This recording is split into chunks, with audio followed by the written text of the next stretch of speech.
The world of fiction and the governments of man require both truth and fiction to make the error, as we've said in previous videos, or I've said in previous videos. The uh, the concern factor is, I guess, people are not seeing what's in the framework of the document and why the government stays outside the edge. They're like kind of a referee to an elective choice of where you're going to be. Now, even though they induced the private name of the child onto the document, as we've shown on the statement of birth record, they even underline it to show the foundation of their system. That's the foundation. That's the funds. That's the money. That's the debt. But they needed substance in there, or seed capital, to operate overhead. You couldn't run a corporate existence or a corpus dead body entity in the Roman system without truth and fiction mixed together. In fact, that's what the word romance led to in definition in Samuel Johnson's Dictionary of 1755, dealing with stories or make-believe stories of love and war, truth and fiction.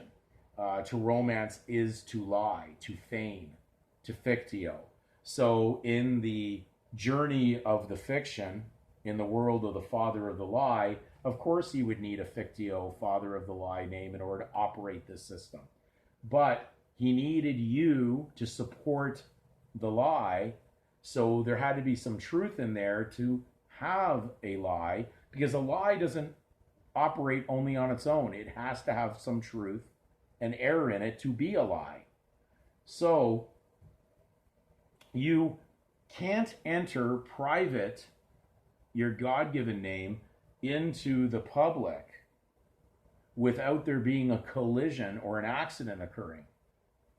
And because of the fact that we had no consent in this, and the parents didn't know, they induced the parents, based on an active state document, to fill in what was required to create the illusionary document that led to, of course, the ambiguous birth certificate, which doesn't say given name or surname.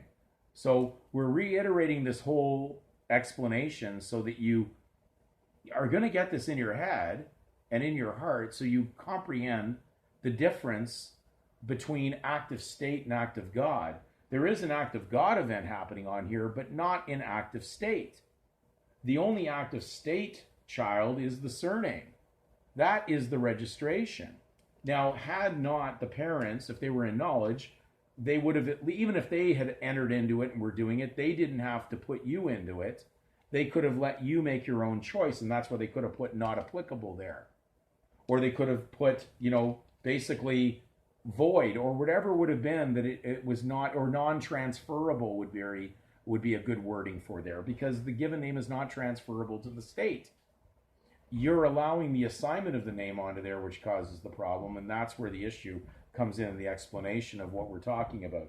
So when we're taking the look at this certificate, this only occurs because there had to be something on the given name placed on this record for the registrar to know that the likelihood is the parents were going to train the child up in error, and would therefore do the same thing they did and enter into contract, not covenant, contract with the state. Money is contract. Spiritual is covenant.